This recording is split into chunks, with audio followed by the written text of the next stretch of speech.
In the morning I wake with that feeling like there's something else, and I can see through it. I ain't gonna spend more time, but when things just keep on turning to the wrong direction, you know just what to do. You gotta change your heart, there's no turn back now. It's your time to say, I have the power. Day by day, things keep on moving. Just gotta give them the right direction. Let your dreams be your goals. Let your life be your dream. But when things just keep on turning to the wrong direction, you know just what to do.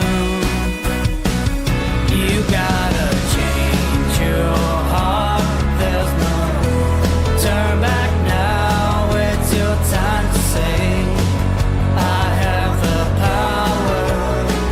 You gotta change your heart, there's no turn back now. It's your time to say, I have the power. You gotta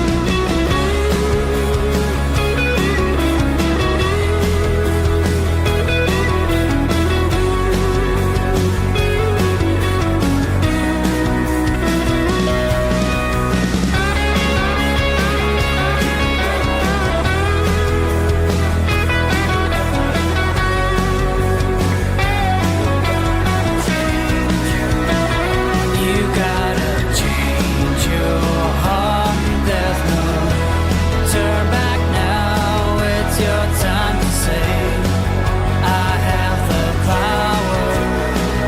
You gotta change your heart, there's no turn back now. It's your time to say, I have the power. You gotta change your heart, there's no turn back now. It's your time to say, I have the power. I have the power. Ora, muito boa noite a todos, sejam bem-vindos a mais um webinar do I Have the Power e aproveitar para dar aqui as boas-vindas aos meus colegas que vão estar aqui no painel, como se diz agora, não é? Jorge Mendonça, que de camisa branca, porque o vejo do lado direito, mas ele se calhar qualquer, que é o responsável da Academia de Liderança, e o Júlio Quintela, que desde já agradeço a disponibilidade para estar aqui connosco e pronto, acho que vai ser uma noite espetacular, onde vamos poder aprender imenso e, acima de tudo, também divertir-nos com esta possibilidade que a tecnologia nos dá. Eu vou-me afastar temporariamente, que vou ali para os bastidores, para ir acompanhando também perguntas que, entretanto, as pessoas possam querer ir colocando, para pôr no chat, para nós irmos acompanhando. E, no final, guardaremos um espaço para perguntas e respostas, para que o Júlio possa responder às perguntas que vocês que estão a assistir queiram colocar. Portanto, Jorge, a palavra é sua. E até já. Obrigado, Dr. Adelino. Boa noite a todos. Obrigado também ao Júlio. Fazer aqui uma primeira introdução, digamos, do Júlio. O Júlio Quintela é um amigo, já conheço há alguns anos, portanto, ele é atual diretor da TomTom para a América, Ásia e Pacífico. É alguém com pensamento estratégico e sólida experiência em transformar organizações de baixo desempenho em organizações altamente motivadas e lucrativas. É ainda um líder assertivo e competitivo, com experiência em vendas e marketing. É uma pessoa confiante, positiva, com capacidade de construir bons relacionamentos, o que lhe permite que o seu trabalho seja realizado também além fronteiras. Esteve lá fora. Nasceste no Porto, Júlio, na freguesia da Sé, suponho, tens 40 anos. Antes de passarmos propriamente ao tema, queria-te agradecer novamente o facto de teres acedido ao convite para estar aqui neste webinar da Academia de Liderança. Primeiro, não vamos seguir uma ordem, portanto, vamos começar aqui com algumas questões. Portanto, quem é que é o Júlio? Falas um bocadinho de quem é que tu és e do teu percurso profissional. Quando é que começaste a tua carreira profissional, etc. Ora bem, fazendo enquadramento, na verdade eu não nasci na Sé, eu nasci na freguesia de Massarelos, mas rapidamente fui acolhido na freguesia da Sé. Ou seja, na verdade, rapidamente significa fui acolhido 2 dias depois de ter nascido na maternidade de Júlio Diniz.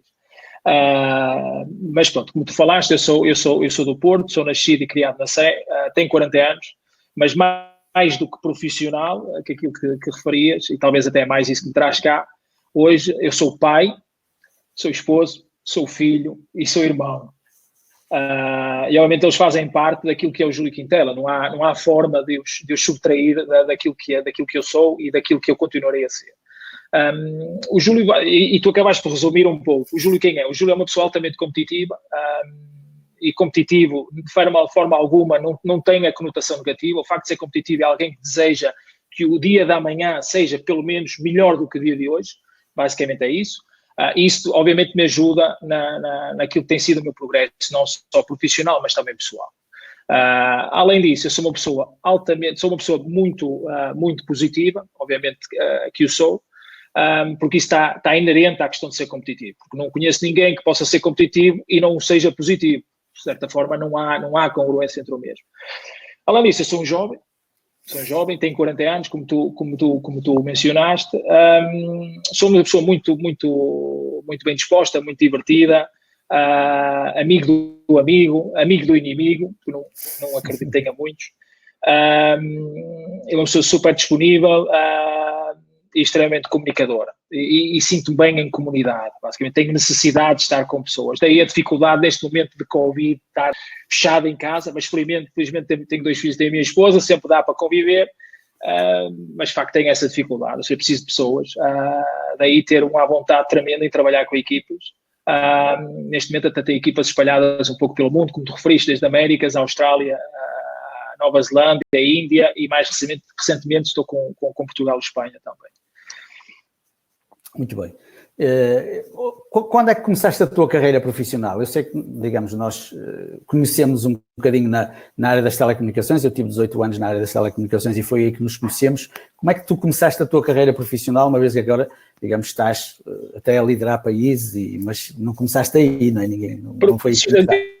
Profissional, vamos definir carreira profissional assalariada e carreira profissional não assalariada, ou seja, como tu falaste, já tenho experiência em vendas e marketing, tenho formação académica nessa área, mas mais do que formação académica, tenho formação de vida em vendas e marketing. Eu curiosamente, num jantar, até com alguns pares meus na Holanda, quando ainda era possível fazê-lo, que parece que até foi no século passado, mas na verdade foi só em fevereiro, curiosamente surgiu essa pergunta na mesa, ou seja, qual teria sido a nossa primeira atividade profissional, chamamos-lhe assim, ou aquilo que seria uma profissão, não necessariamente oficial, mas calma aí que eu não vou partilhar nada de ilegalidade, não há nenhuma ilegalidade, ok? A minha primeira atividade, eu devia ter uns 10, 12 anos, a primeira atividade foi estacionar carros, ou seja, na altura, como tu falaste, ou seja, sou nascido e criado na Sé, ou seja, dinheiro não abundava, e tudo o que era aquilo que nós crianças queríamos fazer, ou seja, ir para a praia, ou comprar uma bicicleta, ou até, sei lá, um picolé, que chamava na altura, os nossos pais infelizmente não se permitiam. Eu recordo que a minha mãe trabalhava numa confecção e ganhava 7.500 escudos. Traduzindo para a moeda atual, estamos a falar de 35 euros por mês. Por mês, okay? E em casa éramos 4 pessoas, ou seja, eu, a minha mãe, o meu pai e o meu irmão. Então aquilo que a gente fazia nos tempos livres, e nomeadamente no verão, era, nós vivíamos na Sé, Terreiro da Sé, a gente sabia dizer umas palavras em francês, italiano e espanhol, na verdade, pesetas, francos ou liras, era o que a gente sabia dizer, e a gente meio que estacionava ali os carritos dos turistas, e essa foi de facto a minha primeira atividade profissional, remunerada, mas não de forma oficial, ou seja, ainda bem que já prescreveu, ou seja, não há risco de ser tributado em sede de IRS relativamente a essa atividade, mas essa foi a minha primeira atividade profissional.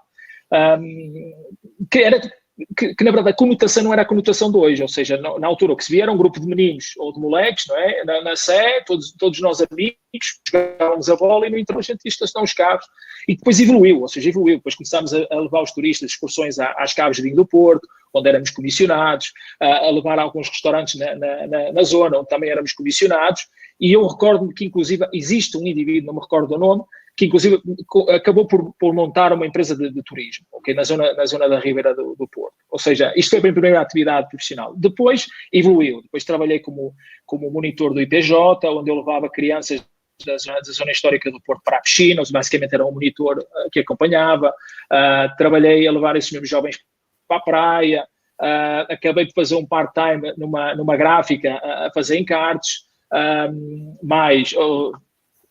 ou seja, uma série de atividades que eu fui fazendo até de facto entrar numa área mais profissional do ponto de vista comercial. E de facto foi quando a gente se conheceu. Jorge, eu estava na área da distribuição de telecomunicações, basicamente era um gerente de contas, era um vendedor, não digamos que era um vendedor de porta a porta, porque não era a nossa figura na altura, mas basicamente que eu geria uma carteira de retalhistas que revendia os nossos produtos de telecomunicações espalhado pelo norte de Portugal.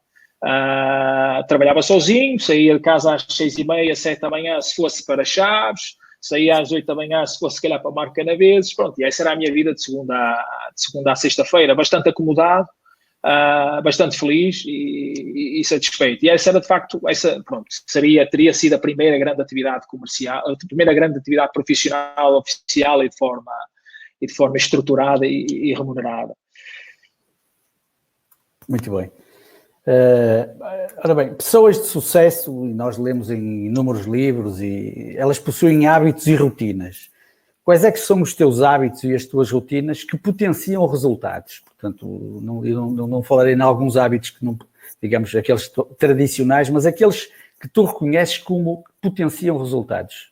Algumas rotinas e hábitos. É assim, algo que eu fui aprendendo, obviamente eu basicamente mapeei um pouco o meu início profissional, mas obviamente eu comecei a trabalhar com equipas muito complexas quando fui para o Brasil, por motivos óbvios, ou seja, eu nunca tinha estado no Brasil, estou um pouco em férias, eu não conhecia o mercado brasileiro, eu não conhecia o brasileiro no trato do dia-a-dia, ou seja, de negócio, ou seja, aquilo que eu tinha era as tais teias de aranha que se vão criando da informação errónea que nós vamos coletando cá, não é? Que foi criando aquela ideia, vai chegar lá, aquilo não vai funcionar, pronto, mas eu, obviamente, fui pela questão da dúvida, eu não tinha conhecimento. E isso, de facto, foi o momento em que não me senti desenquadrado, mas senti, de facto, que eu precisava de criar rotinas para conseguir liderar a equipa. E liderar pelo via do exemplo, ou seja, não adiantava de nada eu tentar liderar uma equipa se eles não se conseguissem rever em mim aquilo que eles quisessem ser. Então eu fui criando uma série de rotinas. Então a primeira coisa que eu fiz foi, de facto, tratar de mim.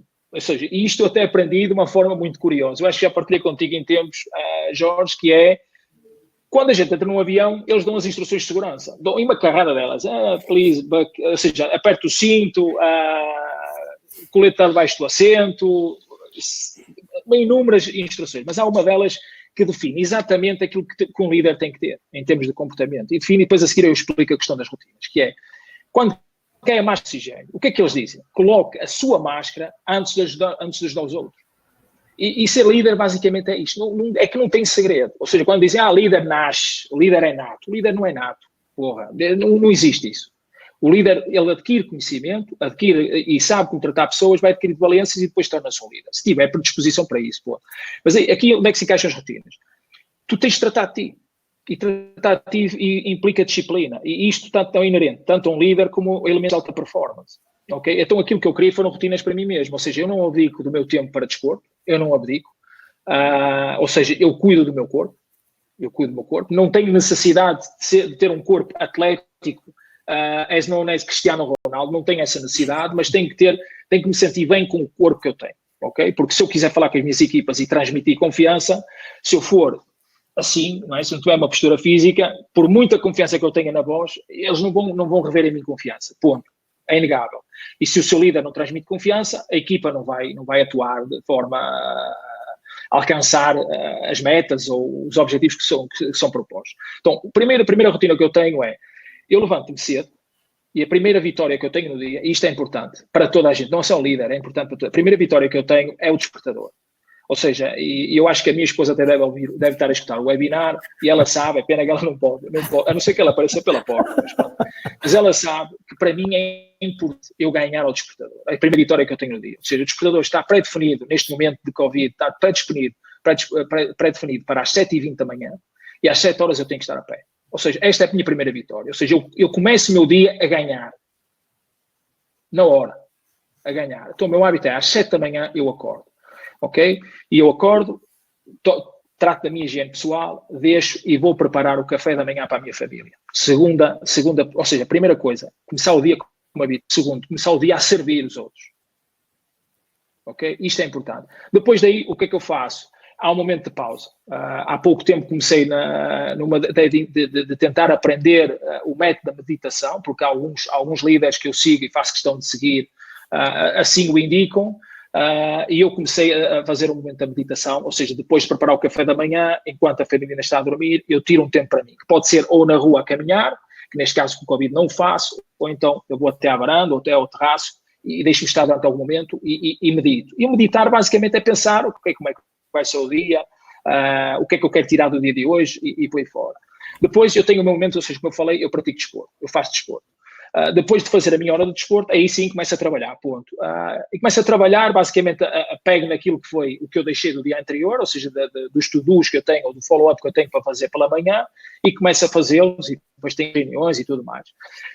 Depois, entretanto, eu tenho a minha pausa para o almoço, como pessoa normal, e eu tenho isso muito bem disciplinado, porque, como eu disse há pouco, eu cuido de mim, e o almoço tem que ser algo que eu tenha consciência que me estou a alimentar bem, porque não adianta eu fazer exercício físico e que me dito depois estrago tudo na questão do almoço, ou seja, um almoço pausado, tranquilo, e pós-almoço, uma coisa que eu não tiro e bloqueio a agenda, inclusive, é o momento de leitura. Ou seja, podem ser 15 minutos se eu tiver o dia mais ou menos apertado, podem ser 30 minutos mais relaxado.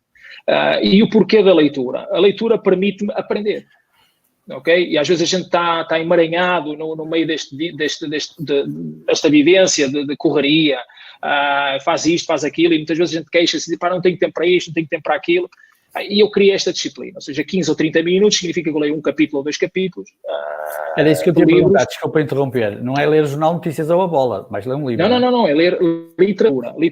Era só para são livros, na verdade, que vão sendo recomendados por amigos, ou por artigos que eu leio de líderes que eu me espelho, por exemplo. Ou até personalidades que por algum momento falaram de um determinado livro, eu deixo aquilo na minha lista e quando tenho a oportunidade eu resgato o livro.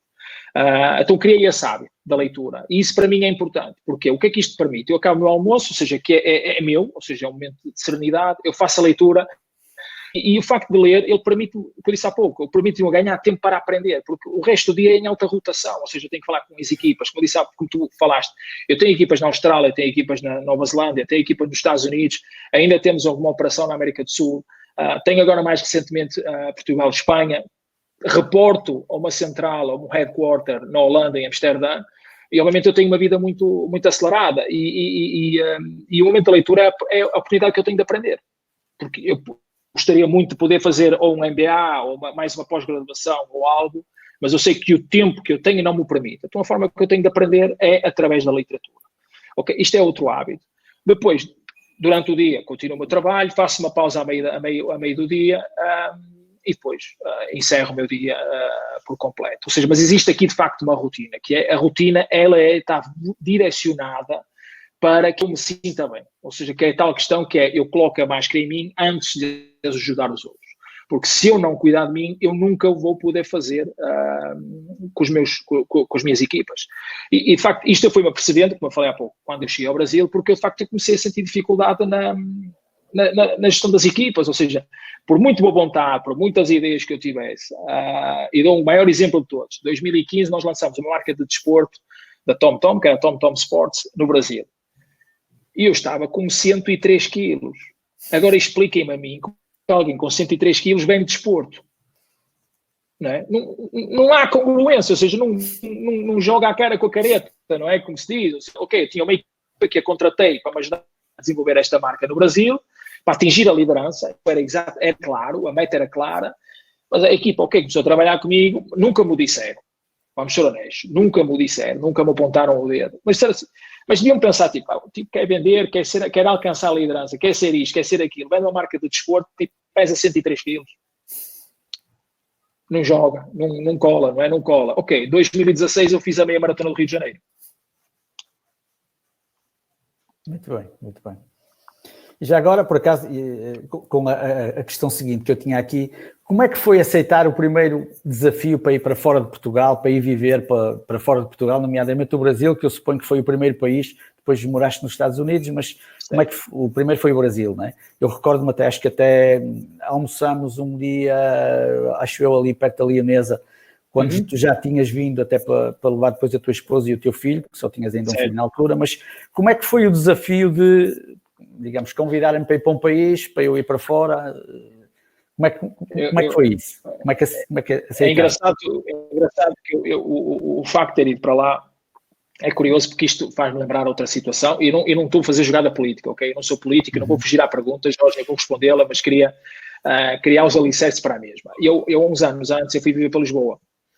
Mas quando eu fui viver para Lisboa, fui trabalhar com uma multinacional lá embaixo em Lisboa, eu quando me despedi da empresa em que estava, aquilo que me disseram nessa empresa foi, vai, mas se correr mal, tu tens lugar aqui. Passado 6 meses eu despedi-me. Ok? Não aguentei. E fui para Lisboa e vim embora. Vim embora para o Porto, ok? Mas a questão foi que se fores embora e aquilo correr mal, tu voltas para cá. E o que é certo é que eu voltei. E voltei para a impressão do Estado. No caso do Brasil é completamente diferente. Ou seja, quando me ligaram, na verdade, eu coloquei alguma pressão na empresa, que não estava de todo satisfeito, na empresa que estou hoje, ainda, ou seja, que é TomTom. O não estar satisfeito significa o trabalho que eu tinha em Portugal era extremamente confortável. O que é que isto quer dizer? Marca líder, um reconhecimento brutal, um trabalho fantástico, eu conhecia o canal todo, ou seja, todos os parceiros de negócio eram, mais do que parceiros, eram amigos, então eu tinha a vida muito facilitada, e de certa forma isso começou-me a causar algum desconforto, que era, eu não me sentia desafiado, e para pessoas altamente competitivas, se não és desafiado, torna-se um problema, começas a ganhar raízes, e se ganhas raízes, estás tramado. Então, na altura, eu já tinha pontuado à empresa que provavelmente se as coisas continuassem dessa forma, eu acabaria por sair. Inclusive, tive a demissão em cima da mesa, porque eu tinha sido convidado por uma empresa americana para começar a só em Portugal. Mas, entretanto, quando me ligaram, disseram, pá, temos a solução e tal, sei o quê, mas a gente precisa abrir a operação no Brasil. Como é? Podemos contar contigo? E, uma vez mais, a minha esposa deve estar a assistir ao webinar, e o que eu fiz foi, bora lá, força. Ok, foi isto que eu disse. Entretanto, fui buscar o meu filho mais velho, na altura com cerca de 2 anos, ou quase 2 anos. Fui buscar, partilhei isto com que ele ficava em casa da minha tia, partilhei com a minha tia, disse, pá, vamos para o Brasil e tal. Eu nem sequer tinha falado com a minha esposa. Conclusão, o meu filho, com 1 ano e 6 meses, 1 ano e 7 meses, já sabia que ia para o Brasil e a minha esposa não sabia. Quando eu cheguei a casa, eu disse, pá, contei o dia, e disse, by the way, vamos para o Brasil. Obviamente houve aquela discussão, onde é que eu estou, onde é que eu sou envolvido e tal, mas pronto, a gente chegou a um consenso e ela também estava animada e fomos. Mas o que eu quero dizer é que o mindset é, aquilo que eu lhe disse é, nós vamos, independente de tudo o ruído que a gente escutava, porque a gente só via a Rede Record, falar de São Paulo era o caos e tudo mais. Aquilo que eu lhe disse à minha esposa é que obviamente acabou por ser o selo do passaporte, digamos assim, foi o que eu disse, nós vamos e vai correr muito bem. Projetar que vai correr bem, eu acho que é meio caminho andado, não é? Depois é preciso fazer o resto, não é? Não, a questão aqui, Jorge, isto até às vezes pode parecer coco ou jogar papo fora, não é? Como dizem os brasileiros. Mas a questão é tão simples quanto esta. E vamos tomar este webinar como exemplo. Quando isto começou, eu tinha 2 formas de o abordar, ok? Ainda estamos no início. Tem a forma de, ou vai correr muito mal, e te garanto, iria correr muito mal, ou eu entro aqui e digo, não, isto vai correr muito bem, e estamos mais perto que correr efetivamente muito bem. Eu não estou a dizer que não sei se vai correr muito bem, mas estamos mais perto de, mas se eu assumir que vai correr mal, vai correr mal. Por isso é que eu te quis fazer enquadramento até da questão da empresa que eu trabalhei no passado, quando tivemos. Foi exatamente quando disseram, se aquilo correr mal, e eu meti aquilo na cabeça, eu não tenho dúvidas a esta distância, estamos a falar de 2009, eu não tenho dúvidas a esta distância que isso foi o bloqueio. Eu não estou a culpar a pessoa que me disse que aquilo vai correr mal, eu estou-me a culpar a mim por ter aceito aquilo como uma condição ou o destino do desafio que eu tinha aceito. Mas na questão do Brasil as coisas mudaram completamente. Eu também, enquanto pessoa, tinha uma experiência diferente e uma valência diferente. E aquilo que eu meti na cabeça, e de facto, e por isso é que eu digo que a minha esposa acabou por pôr o carimbo no passaporte, foi quando eu disse, nós vamos e vai correr muito bem. E se nós quisermos colocar ainda em cima disso, que é muito curioso, eu acho que no próximo webinar eu tenho que convidar a esposa, porque ela também é, de facto, é uma líder por excelência e pode, de facto, contagiar muita gente pela positiva. Eu lembro que em 2013 eu fiz a minha primeira viagem a Boston, logo após o atentado da Maratona de Boston. Porque o nosso escritório nos Estados Unidos era em Boston, eu estive lá e aproveitei para passear pela zona envolvente. Então, nós tínhamos o escritório nos subúrbios de Boston e aproveitei para visitar e fiquei maravilhado, mas maravilhado de uma forma que nunca viste, ou seja, para mim aquilo era como os filmes, né? Quem viu o Urstead, porque é Boston, tirando o argumento do filme, aquilo é magia, é magia. E eu lembro que cheguei a casa, em meados de junho, julho, eu cheguei a casa e disse, nós vamos viver em Boston. Isto em 2013. E o que é certo é que nós, em meados de agosto de 2017, estávamos de facto a apanhar o avião com visto norte-americano para ir viver em Boston. Espetacular, muito bem. Agora, ou seja, quando tu és convidado para projetos e quando projetas isso, o que é que tu achas que te diferencia? Porque, digamos, eu direi que no panorama nacional ou, digamos, em muitas empresas, as pessoas, no fundo, se calhar, adaptam-se mais ainda por cima se estão bem, eu direi que muitas vezes deixam-se estar. O que é que te fazia diferente, digamos, o que é que te diferenciava aos olhos das outras pessoas, por exemplo? É assim, não só das outras pessoas, e até nomeadamente em termos da empresa, porque de facto eu tenho vindo a ser desafiado pela empresa de forma até recorrente e constante. Basicamente, o que as pessoas que me rodeiam, elas identificam claramente em mim, é aquilo que me motiva, ou seja, o que me motiva o desafio. Até podemos chegar ao extremo de dizer o que me motiva o desconforto. Aquilo que eu aprendi com o desconforto, e o desconforto, como eu falei no início, vem praticamente desde a minha nascença, ou seja, porque ter um vencimento numa casa com 4 pessoas de 35 euros, obviamente cria desconforto. Para mim, o desconforto tornou-se o meu habitat natural, ou seja, foi onde me permitiu crescer. E eu dou vários exemplos. Eu certamente lembras quando eu trabalhei na Vanguard, hoje é Ingram Micro, eu sentia-me de alguma forma, apesar do ponto de vista profissional, nunca o senti, ou seja, não me senti minimizado versus os meus pares, nem por parte deles, nem por ninguém, mas o facto de eu ser o único que não tinha uma licenciatura deixava-me de certa forma um bocado angustiado. Então o que é que eu fiz? Eu casei, vim de casar, fui estudar à noite, fazer a licenciatura. Ou seja, o desconforto para mim foi sempre o habitat natural porque permitiu-me crescer. E eu acho que as pessoas que me rodeiam, não só as empresas, ou a empresa para a qual eu trabalho, e nomeadamente o board, porque eu conheço os fundadores da empresa pelo nome, porque temos convivência e conhecem perfeitamente bem, o facto de eles me desafiarem para estes projetos, e não necessariamente projetos fáceis, porque não são. Atenção que eu posso Estados Unidos e eu fui para a organização do negócio /redução, ou seja, que inclui despedimentos, inclusive cancelar contratos com fornecedores, com clientes, ou seja, não é uma coisa fácil de se fazer. Aquilo que eles veem em mim é que, de facto, eles para já têm a confiança dos resultados que eu tenho obtido. E não vamos aqui criar fantasias, não vamos dizer que o Júlio, em tudo que se meteu, teve sucesso. É mentira. Mentira, não existe ninguém que não tenha falhado. Na verdade, a gente para crescer tem que falhar. Dei um exemplo há bocado, que foi o caso quando eu mudei para o Lisboa. E há falhas que a gente vai acumulando. O erro pode estar quando nós não tomamos ensinamentos dos erros que nós cometemos. Isso sim é de facto penalizador.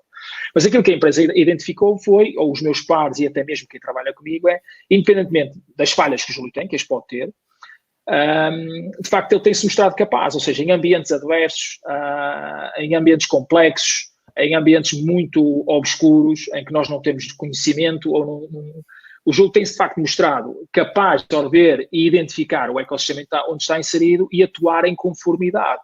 E em certas situações até inclusive a conseguir alterar a circunstância do negócio. Eu dou um exemplo muito claro.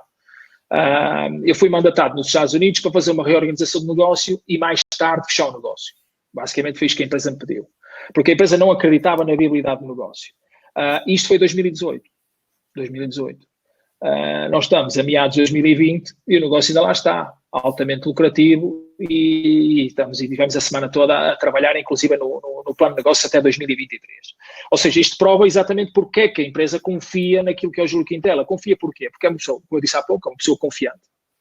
É uma pessoa capaz, é uma pessoa otimista, é um hands-on, e isto o que eu quero dizer é uma pessoa que não tem medo de arregaçar as mangas, né? De se meter na luta e na lama e ir atrás, ou seja, o facto de eu representar a empresa no que eu na secretária, é mentira isso. Só, por exemplo, se a gente pudesse incluir aqui alguma das pessoas que trabalharam comigo ao longo dos anos, certamente aquilo que elas revêem em mim é alguém que se conseguiu colocar ao lado delas e junto com elas na frente de batalha para fazer os negócios e as coisas acontecer. E eu acho que é exatamente isso que a empresa revê em mim. E daí eu ter tido, até hoje, esta caminhada na empresa. Ou seja, eles conseguiram identificar claramente que, para mim, o conforto mora no desconforto. Muito bem, muito bem. Excelente. Pronto, o tema deste webinar é inspira com o teu exemplo. Aquilo que eu quero é, digamos, convidar algumas pessoas que possam ter histórias para partilhar, digamos, que possam inspirar outras pessoas, e eu já acho que já passaste por aqui com inúmeros exemplos e casos de como é que se pode inspirar, mas há uma história e eu vou ter que falar nela, porque acho que não te importas com isso, que é aquela questão de tu vens de um Natal, não é? Recentemente, porque achei delicioso, não é? Quando me contaste a história do Natal, que foi, podes partilhar, mas eu faço aqui uma introdução. No Natal tu tiveste o teu filho doente e não tiveste Natal porque passaste na urgência, não é? E de repente, digamos, o teu filho não teve Natal, aliás os dois, né? Nem a tua esposa, porque, digamos, a noite de Natal foi passada na urgência do hospital, e o teu filho estava digamos, a dizer, epá, o pai, agora só vamos ter Natal para o ano, né? E tu arranjaste uma solução, né? Foi, epá, e acho que fazendo jus àquilo que muita gente diz, que é Natal é quando um homem quiser, e portanto arranjaste forma de fazer um Natal numa outra altura, e eu acho que isso é algo que só algumas pessoas é que eventualmente se poderiam lembrar. Aqui a ideia era, obviamente, isto até conotando com a forma com que eu giro as equipas, a minha família é a minha família, obviamente eu protejo-os de tudo. Basicamente aquilo que tu falaste é verdade, ou seja, o nosso Natal o ano passado foi de facto um Natal estranho. Tínhamos a família toda em casa, tivemos que sair, o mais novo estava de facto com alguns problemas respiratórios e tivemos que ir para a urgência, e assim foi até o final do até meados do mês de janeiro, e de facto o mais velho sentiu de facto que o Natal tinha sido penalizado, e aquilo que eu lhe disse, não, quem disse que o Natal era dia 25 de dezembro? Eu até lhe disse, até na verdade o que eu lhe disse, vou-te contar um segredo, o Natal nem sequer é 25 de dezembro, 25 de dezembro é o dia do Sol, e houve alguém que decidiu que iríamos comemorar o nascimento de Cristo no dia do Sol. Então, se alguém decidiu que se comemora no dia do Sol, nós podemos decidir comemorar noutra altura do ano, ponto. Mas e o Pai Natal? Não, o Pai Natal isso é outra história, porque fora da época fica caro. Atenção, isso esquece o Pai Natal. Mas podemos fazer, inclusive convidámos família para estar presente, mas infelizmente colocou-se o tema do Covid, e nem com o Covid a gente cancelou, ponto. A gente fez o Natal na noite de 24 de março, com prendinhas e tudo. Obviamente não houve figura do Pai Natal, mas houve rabanadas, houve trio, houve bacalhau, com uma boa casa portuguesa e uma boa mesa portuguesa, regada a azeite. E foi de facto algo diferente, mas aquilo que eu quis de facto gravar na cabeça do meu filho é que nada é impossível. Se alguém já fez, tu também podes fazer. Basicamente se alguém foi à Lua, tu podes ir à Lua. É tão simples quanto isso. Mas o que eu quero dizer com isto obviamente isto é num ambiente familiar, e aquilo que eu fiz com as equipas e continuo a fazer hoje, e até dou um bocado o exemplo como é que a gente conseguiu a liderança nos Estados Unidos, não no Brasil. Aquilo que eu fiz com as equipas, e o engraçado é que depois nós conseguimos contagiar os parceiros de negócio, o que é fantástico quando as coisas funcionam dessa forma, foi tentar endeusar, ou seja, embelezar, endeusar onde nós queremos chegar, ok? Tipo, nós de facto, quando lançamos a linha de desporto, queríamos chegar à liderança do mercado, da mesma forma que tínhamos feito com sistemas de regulação automóvel, e aquilo que eu quis fazer com a equipa foi endeusar, ou seja, mostrar o brilho, a magia por trás da liderança, ou seja, o ser reconhecido num país como o Brasil, que vive de desporto e tudo mais, foi endeusar. E depois humanizar, que basicamente o que é que isto significa? Significa estar lá em cima é uma coisa espetacular, que só os loucos ou os deuses é que lá chegam. Mas depois humanizar, que é, mas quem é que lá está? A concorrência. E quem é a concorrência? É aquele tipo. Mas ele é melhor que tu? Não. Mas ele está lá. É isso. E a gente depois com isto, contagiando as nossas equipas, é muito mais fácil depois em contagiar parceiros de negócio. Porque é assim, falamos uma coisa, eu trabalho na TomTom e os meus parceiros de negócio basicamente são retalhistas, né? São entidades que vão pelo meio. Obviamente nós temos uma estratégia de marketing para criar a procura, para criar a demanda dos nossos produtos, para embelezar e falar dos atributos que o produto tem, mas depois o que nós temos é que encantar os nossos parceiros de negócio. Não basta nós queremos lançar um produto, nós temos uma cadeia de distribuição que tem que ser mais do que remunerada, tem que ser encantada, ou seja, eles têm que sentir para lá do produto, eles têm que sentir confiança em quem está a falar com eles. E uma coisa é alguém ir lá e debitar informação, tipo, eu tenho produto A, B, C, D, E, F, G, com cores verde, amarelo, cor-de-rosa, lilás, eu dou uma margem X, blá, blá, blá, blá. Outra coisa é alguém que chega lá apaixonado pelo que faz e que contagia quem está do outro lado, porque assim, no final, este parceiro, vender o produto A, o produto B, obviamente ele vai ter interesse pelo produto que tem maior procura. Mas se ele sente que tu estás com uma postura altamente positiva, altamente motivadora, que tens bem claro na tua cabeça onde queres estar, porque obviamente tu chegas à beira de um parceiro de negócio e dizes com todas as palavras, eu vou ser líder de mercado no dia tal ou no mês tal, eu vou ser, tu queres fazer parte disto. Ou seja, tu quando falas e comunicas desta forma, obviamente tu estás a espelhar quem é teu líder, não é? Pelo facto de teu líder é confiante, inspira-te confiança, diz que tu és capaz, que vais chegar lá. Isto é como os treinadores de futebol, não há segredos. A gente pega no exemplo que foi o Futebol Clube do Porto há uns anos atrás, e eu não sei se estão portistas ou benfiquistas neste fórum, mas a questão do clube nem é tão relevante assim, mas se a gente pegar naquilo que foi a equipa do Futebol Clube do Porto no ano em que o José Mourinho campeão, nós podemos olhar para a equipa que o Porto tinha, e eram jogadores que vinham de onde? Setúbal, Leiria, dispensados do Benfica e tudo mais.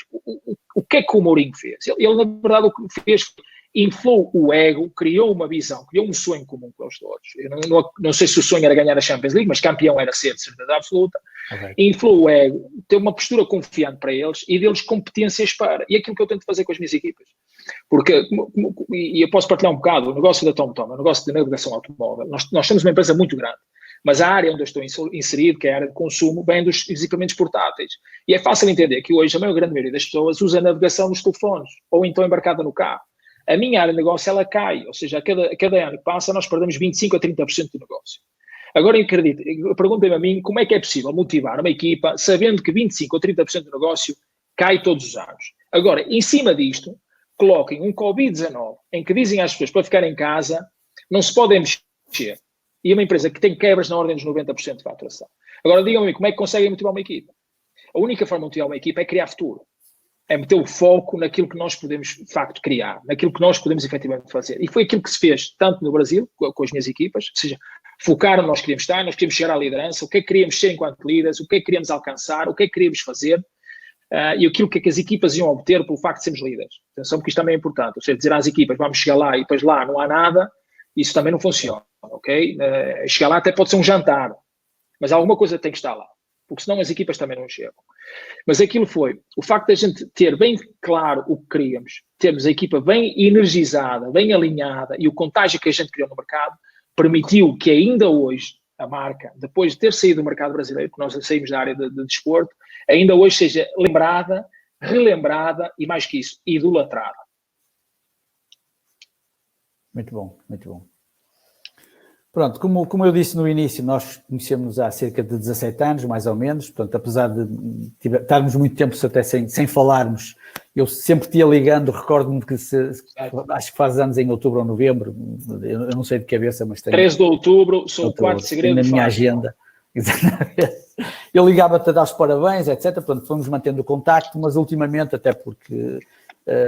eu percebi que estaria muito alinhado com aquilo que são os teus valores, porque também são os meus, portanto, mas entretanto fomos falando mais porque, digamos, fruto até de uma certificação de coaching que fizeste connosco. Certo. Muito do que tu defendes e praticas está muito alinhado até com aquilo que defendemos aqui, e eu normalmente tenho uma máxima que é, as pessoas normalmente que querem aprender e melhorar são aquelas que já estão num patamar superior. Concordas com isso? Portanto, acreditas que a formação e a aprendizagem faz com que a gente vá subindo cada vez mais de graus? Eu acho que é mandatório, ou seja, e a prova é os dias que hoje nós estamos a assistir, ou seja, quem vai ser capaz de superar isto com maior facilidade, dentro das dificuldades, obviamente, que estão inerentes, é quem de facto tem a predisposição para a aprendizagem. Porque imagina negócios, quantos negócios vão tornar obsoletos, não é? Com este momento. Se tu não tiveres essa disponibilidade para aprender, para essa aprendizagem continuada, infelizmente a mensagem é clara, ou seja, não vais prevalecer, não existe no futuro. Então, se tu, independentemente de seres assalariado, seres empreendedor, jovem, velho, novo, não interessa, tu tens de estar disponível para aprender. E aprender às vezes não é necessariamente ir para uma faculdade ou para uma escola, não é, porque hoje nós vivemos numa abundância de informação tal ordem que nós somos beneficiados. Ou seja, o aprender às vezes a gente pode chegar e abre um site de internet e aprende. E aprende, é simples, ou aprende a ler um livro, ou seja, é muito simples, é muito fácil aprender. Ou seja, ninguém pode dizer, não tenho tempo ou eu não consigo aprender. Porque todos nós ou andamos de transporte público, ou conduzimos o nosso carro, ou cozinhamos, ou arrumamos a casa, ou jardinamos, ou mudamos fraldas. Ainda há pouco estávamos a partilhar que fiz uma conferência a mudar as fraldas ao mais novo. Ou seja, em algum momento nós vamos ter tempo. Ok? Nem que sejam 5 minutos, alguma coisa. É fundamental para nós aprender. E às vezes o aprender não é necessariamente para a evolução profissional, ou seja, mesmo para nós, para praticar o que nós temos cá dentro. Correto. Porque hoje aqui os audiobooks permitem que a gente aprenda nessa situação, através de audiobooks. Eu posso estar, se eu for a conduzir não posso ler, mas se eu estiver a mudar a fralda, por exemplo, posso estar ou se estiver a conduzir, posso estar a ouvir um audiobook, não é? Certo. Agora, é que de facto, pronto, a aprendizagem, como eu disse há pouco, quando falamos das rotinas, tem sido mandatório e por vários motivos. Eu dei o exemplo, na verdade, quando eu fui fazer gestão de marketing, ou seja, eu comecei em engenharia civil em 98, não a terminei, porque não senti sintonia com o curso. Fui fazer gestão de marketing porque de facto senti que o background académico me podia fazer potencializar as minhas competências, e foi o caso. Agora a leitura tenho-a feito, várias vezes faço algumas formações, fiz a certificação de coaching o ano passado com vocês em novembro, exatamente para conseguir tirar mais das equipas que eu estou a gerir, neste caso na Austrália e Nova Zelândia, porque é um mercado, é uma região que eu não domino, ou seja, a gente falou há pouco, eu vivi no Brasil, geri o mercado brasileiro, geri o mercado latino-americano, mas eu estava no Brasil e conseguia rapidamente viajar pela região, fiz a gestão do mercado latino-americano. Estive a viver nos Estados Unidos, geri o mercado canadiano e o mercado norte dos Estados Unidos. Agora estou com Portugal e Espanha e estou a gerir o mercado ibérico. Mas o caso da Austrália, por exemplo, e da Índia e Nova Zelândia, eu não estou lá a viver, ou seja, não consigo lá ir.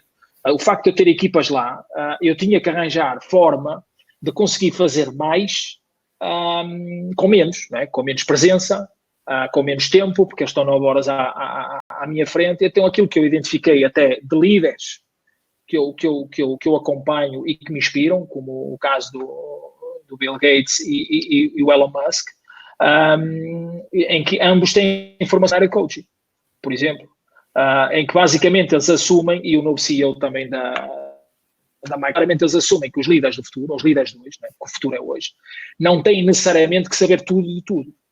Na verdade, é errado assumir que um líder sabe tudo. Não tem que saber. O líder tem que saber exatamente aquilo que não sabe.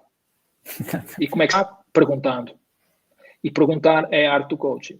Ou seja, basicamente foi aquilo que eu procurei. Como eu disse há pouco, a aprendizagem é importante. Ou seja, eu identifiquei que tinha uma lacuna, fui tentar entender líderes que são inspiracionais para mim, que valências eles têm e que valências eu posso obter. Então, na altura, eu verifiquei, ok, tem algum tempo disponível, entenda-se tempo. Foi fins de semana, foi quintas-feiras, foi sextas-feiras, foi um curso intensivo de 2 finais de semana. 2 finais de semana, não, 7 dias. 7 dias, bastante intensivo, 9 horas por dia, inclusive os primeiros 2 dias, tipo uma paracetamol de cabeça tremendas. Mas porquê? Porque eu identifiquei, ou seja, basicamente o que a gente tem que fazer na vida, seja em qualquer circunstância, seja líder, não seja líder, seja pai, seja mãe, é quando nós temos dificuldade em identificar aquilo que nós queremos de facto seguir, pelo menos identificamos uma pessoa. Ou seja, quem é que eu gostaria de ser? Não é? O Pato Donald, por exemplo, o Mickey Mouse, pode ser. Ou seja, podemos criar o que nós quisermos, é identificar. Ok, depois de identificar é mapear as valências dessa pessoa. E identificar o que é que me falta para chegar lá. Por exemplo, existe um escritor norte-americano, Ray Dalio, que ele escreveu um livro que é Os Princípios. Tem os princípios da vida e os princípios do trabalho. E ele até tem uma abordagem muito curiosa com as equipas dele. Ele categoriza as equipas como os baseball cards, ou seja, os cromos da bola, não é? Como a gente tem aqui os cromos da Panini, eles nos Estados Unidos têm os baseball cards, não é? Tem as cartas do beisebol, e o que ele faz com as equipas, na verdade, cada elemento da sua equipa, ele tem um scorecard, não é? Tem as suas valências, tem uma pontuação. E é aquilo que nós temos que fazer quando nós queremos espelhar em alguém. Se eu quero ser, por exemplo, como o meu pai, eu tenho que entender quais são as valências que o meu pai tem, quais são as que eu tenho, e de que forma eu vou alcançá-las. Através de formação, através de mentoria, através da leitura. Basicamente é isso. E é isso que eu tenho feito. Agora, se me perguntar assim, ok, Júlio, e já falaste de Bill Gates, Elon Musk, obviamente são líderes aspiracionais, não é? Que são pessoas que estão numa dimensão tal, não é? Porque eles trabalham para a humanidade e têm um legado fantástico. Mas, obviamente, eu tenho líderes, eu tive a felicidade de ter bons e muito bons líderes, ok? Eu não tenho maus líderes, não tive maus chefes, não, porque de alguma forma eu aprendi com todos eles, mesmo aqueles que não eram assim tão bons quanto isso, eu aprendi, acho que até partilhei contigo hoje, sim, até de um chefe que eu tive 2 horas, né? E com ele eu acho que aprendi bastante, ou seja, ter um chefe que só é nosso chefe 2 horas e a gente conseguir aprender é espetacular, ou seja, aquilo que ele acreditava que não era, ele conseguiu me ensinar a mim. Basicamente, porque eu tive um chefe venezuelano que vivia em Miami e na verdade, quando eu fui para o Brasil, ele ia ser meu chefe. Eu cheguei lá domingo, quando vi São Paulo domingo a chover, aquilo tudo muito, muito estranho, a marginal do Rio Tietê, Rio Pinheiro, eu fiquei assustado, até liguei para casa e disse o que é que eu fui fazer, mas pronto, está feito, está feito. Mas na segunda-feira de manhã a gente juntou-se para tomar um pequeno almoço, eu e o meu hipotético chefe, e ele me diz, Júlio, pedi as contas, vou-me embora. Então ele ia embora. E basicamente ele explicou-me porque é que ia embora. Porque ele não conseguia entender, ele não conseguia ver para ele progressão na companhia. Porque ele dizia, vê como é que são os líderes na nossa empresa. Todos eles cuidam o corpo, todos eles têm uma boa postura, vestem-se bem, falam bem, comunicam bem. Olha para mim, ele era venezuelano, ele era baixo, era sobre-obeso e de facto ele não tinha uma boa aparência física. Mas ele, em vez de se admitir, podia ter corrigido aquilo. Não é? Podia se dedicar a ele, não é? Ou seja, cuidar de si mesmo. Ou seja, eu aprendi com esta pessoa. Uma pessoa que teve comigo 2 horas, eu aprendi com ele. Se queres ser líder, cuida de ti. Aquilo lá, a mesma coisa que eu falei há pouco dos aviões, não é? Colocar a máscara em ti antes de colocar nos outros. É exatamente isso. Eu tive todo o tipo de lideranças. Ou seja, eu tive desde comandar e controlar. Tive o típico patrão que dizia, não, quem manda sou eu, tens de fazer isto. E eu depois tive líderes que me deram aprendizados para a vida. O caso do meu pai, que me ensinou o que era o significado da resiliência. O meu penúltimo VP na empresa onde eu estou, que de facto era uma pessoa bastante diplomática e em que de facto delegava autonomia nas suas equipas e nos seus membros. Ou seja, eu aprendi com muita gente. Por exemplo, eu fui escoteiro durante muito tempo, fui guia, ou seja, fui líder de um pequeno grupo, fui vice-guia, mas também tive líderes aí. Mas felizmente eu tenho sido bafejado pela sorte, tenho conseguido aprender com todos. Por isso é que eu digo há pouco, para mim não houve maus líderes, houve sim alguns bons e outros muito bons e outros excepcionais, e fui aprendendo. De qualquer das formas, eu acabo sempre por depois apontar para outros líderes que toda a gente conhece e revê, como eu disse há pouco e volto a referir, Bill Gates e Elon Musk, mais até pela vontade que eles têm de mudar o mundo, para tentar entender de que forma eu posso me tornar posso chegar mais perto deles. Não necessariamente ter o império que eles têm, não é? Como a Microsoft, uma Tesla, whatever, mas enquanto pessoa, eu tento reduzir a distância que vai de mim até eles. Muito bem. Eu vou-te colocar aqui a última pergunta, porque já vi que há ali muitas perguntas e vamos deixar que as pessoas coloquem também algumas questões. Mas sempre gostaste de todos os projetos onde estiveste ou não? É que há muita gente que eu conheço que trabalham em coisas que não gostam, portanto, e às vezes trabalham quase a vida toda a trabalhar numa coisa que não gosta. Aconteceu-te isso e eras capaz de estar num projeto com que não te identificavas? Eu já estive em projetos que não me identificava e saí. Basicamente tive num em que os valores da empresa para a qual eu trabalhava não eram coincidentes com os meus. Princípio da honestidade, basicamente era isso. Ou seja, eu trabalhei no setor automóvel, fui gestor de frotas de uma marca, não vou mencionar a marca porque não interessa. Correto. Mas passou o primeiro mês, efetivei algumas vendas, eu era gestor de frotas, trabalhava com o mercado corporativo, passou o primeiro mês e quando eu olhei para o recibenciamento e para o cheque, disse, mas onde é que estão as comissões? E disseram, a gente não estava a contar que tu fosses vender no primeiro mês. Eu fiquei em choque. Eu disse, ok, mas no próximo mês eu posso contar com as comissões. Sério? Claro, certo. Ok, pronto, no segundo mês pagaram as comissões do primeiro, mas não pagaram do segundo. Pronto, ao fim de 6 meses demiti. Tinha 23 anos e disse, não estou para isto. Apanhei, cheguei lá, entreguei o carro, vim-me embora, adeus. Mas agora, repete lá a pergunta, agora perdi. Não, como há muita gente, se já tinhas trabalhado num projeto que digamos que não gostavas, não, mas eu não, há muita gente que concorda, há muita gente que deixa-se andar numa coisa que não gosta e mas vamos por partes. Jorge, isso é um tema sensível e eu há uns dias até vi um podcast do David Cameron que fala exatamente sobre esse tema. O que é? Obviamente nós gostaríamos muito de poder trabalhar naquilo que gostamos, mas nós também temos contas para pagar. Né? A questão é essa, temos contas para pagar, não há segredos. Aquilo que eu digo eu não vou dizer que eu sempre fiz aquilo que gostei, mas sempre gostei daquilo que fiz. E são coisas distintas, ok?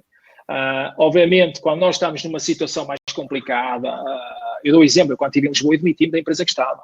Né? Eu demiti-me e vim embora para o Porto. Eu fui trabalhar sem receber. Ok? A empresa onde eu depois acabei por ir trabalhar, fui trabalhar sem receber. Porque montei o projeto de consultoria, então só depois é que iria receber caso aquilo fosse implementado. Mas a questão aqui, o importante é a gente gostar do que faz. Não, obviamente, se a gente puder fazer o que gosta, obviamente fantástico, mas não podemos esquecer daquilo que eu disse há pouco. Nós temos que entender o momento da vida em que nós estamos, ok? Eu sei que é muito bonito, hoje fala-se muito, há muito guru que hoje fala, não, quebra as pontes e dá o passo em frente, faz só o que tu gostas. Ok, mas depois vem a conta da luz para pagar, a conta do gás para pagar, ou seja, nem tanto ao mar, nem tanto à terra. Ou seja, eu acho que o importante aqui é nós, efetivamente, gostar daquilo que fazemos. E depois seguir o nosso caminho. E se nós chegar a um momento da vida em que, de facto, podemos dizer assim, não, agora está na altura de eu fazer aquilo que eu gosto. Ou então, se no início da nossa carreira profissional tivemos a possibilidade de o fazer, por que não? Porque não? Agora não vamos criar essa ideia de utopia que é, não, agora a gente só vai fazer o que gosta. Isso não funciona. Não funciona. Como eu disse, obviamente houve coisas que eu fiz que não... Eu disse há pouco, falei, quando comecei na área das telecomunicações, eu nem me aquecia, nem me arrefecia, eu sentia perfeitamente confortável, não era desafiado, não vou dizer que gostava muito daquilo que fazia, era inócuo, não havia um desafio, ou seja, eu trabalhava, basicamente, não havia um propósito. O propósito era receber no final do mês o ordenado e pagar a prestação do carro que eu tinha acabado de comprar, por exemplo. Muito bem. Então, se calhar agora eu passava a palavra ao Dr. Adelino, porque também para poder colocar algumas questões e se calhar resumir e colocar algumas questões aí postas por quem está a assistir. Primeiro dar-vos os parabéns, que eu estava aqui deliciado e fui pondo aqui umas notas em letras garrafais, que assim isto, como está tudo a ser gravado em vídeo, vamos ficar com isto para o futuro, porque estão aqui pérolas, autênticas pérolas. E antes de mais agradecer ao Júlio a forma muito, muito divertida e descontraída, como diz coisas muito importantes, não é? Então vou começar aqui por perguntas. Aqui a Vera Alves diz, dentro das rotinas criadas, o que é que estabeleceu para conciliar a vida pessoal com a vida profissional? Na verdade, é disciplina, ou seja, obviamente eu hoje estou cá em Portugal e trabalho de forma remota e trabalho desde casa. Não foi pelo tema do Covid que comecei a trabalhar em casa. Já o fazia, na verdade, a única altura em que eu trabalhei na empresa até foi nos Estados Unidos e no Brasil, que até é um contrassenso. Ou seja, enquanto estive em Portugal sempre trabalhei de forma remota. Mas isto basicamente, o que acontece eu por acaso não posso partilhar a minha agenda, mas por exemplo, há muita coisa que eu tenho na minha agenda de trabalho. Por exemplo, o almoço está lá, a hora da leitura está lá. Obviamente o café da manhã não está. Não vou lá fazer o café ou fazer o bacon com ovos para o Bernardo, ou não, isso não está. Mas existe uma disciplina. Porque a questão que se coloca aqui, e às vezes quando falo com amigos meus, é porque é que nós para o trabalho somos tão profissionais e para nós não o somos? Não é muito estranho, porque nós no final do dia, e nós temos que encarar isto da seguinte forma, nós temos duas profissões. Nós temos o eu que trabalha para alguém, que o alguém até posso ser eu, não é? Porque eu posso ser empreendedor, e temos o eu que sou eu. Sou a pessoa, não é? Que gosto de me divertir, gosto de ir ao cinema, gosto de fazer desporto. Então o que nós temos de ser é profissionais de um lado e do outro. Eu até, há uns tempos atrás, estive a falar com um ex-colega de curso que de facto estava com uma dificuldade de ver para lá do trabalho. E eu perguntei-lhe, o que é que tens feito nos últimos tempos? Vamos a fechar o orçamento para 2020, queimei a pestana, tive de trabalhar não sei quantas noites, sei quê, e tu não sabes o que queres fazer da vida. Não, tu experimenta fazer o que fizeres para a tua empresa, faz igual para ti, queima a pestana e mete no papel. Claro. Não. Eu até ia dizer um palavrão, mas não digo. Mas a questão é essa, o que é que adianta? E tal, eu sou muito bom empregado, eu faço tudo. Pô, fantástico, maravilha. Agora também tens de fazer para nós. Claro. Isso é tão simples quanto isto. Por exemplo, a minha esposa há bocado estava a perguntar: o que é que vamos fazer amanhã para o almoço? É exatamente a mesma coisa, é planear. Nem que seja um almoço de amanhã. Agora, não vão acordar amanhã, meio-dia e meia, e dizer: epá, o que é o almoço? Pronto, olha, Uber Eats. Claro. Muito bem. Qual foi o maior desafio do Júlio no Brasil? E se calhar dava para um workshop, não é, Júlio? Foram vários, porque obviamente a questão cultural é... Quando a gente diz que existe uma proximidade em Portugal e Brasil, é mentira. Isso é categórico, é mentira. Ou seja, nós portugueses absorvemos muito a cultura brasileira, então para nós é mais fácil até nos adaptar. Mas a questão é que são países muito, muito, muito dispares. E por um motivo muito simples. O Brasil tem 24 estados. O desafio que nós temos enquanto português chegar no Brasil é maior ou igual a alguém que vive em São Paulo e vai para Manaus. É igual, é o mesmo desafio. Porquê? Porque são realidades distintas, ou seja, a dificuldade que o Brasil nos apresenta é o facto de ser um país continental, que a gente chega a São Paulo, demora 6 meses para se adaptar a São Paulo. Pronto, 6 meses, está adaptado. São Paulo é uma cidade do mundo. Na verdade, São Paulo é Londres ou Nova Iorque, é igual. Uhum. A dificuldade começa quando a gente começa a ir para onde? Vou para Santa Catarina. Depois vou para Porto Alegre, depois vou não sei para onde, Rio Grande do Sul, Maranhão, por aí fora, Piauí, Salvador, Sergipe, tudo mais. Essa é a grande dificuldade. Estamos a falar de um país continental, é a mesma coisa que a gente vai olhar na Europa e temos 24 países. É exatamente a mesma coisa. Mas o grande desafio no Brasil, essencialmente no início, foi a língua. Porque apesar de nós falarmos o português, é um português distinto, ou seja, a forma com que nós nos pronunciamos é diferente da deles, a nossa velocidade de comunicação é diferente da deles. E as palavras têm significados distintos, basicamente é isto.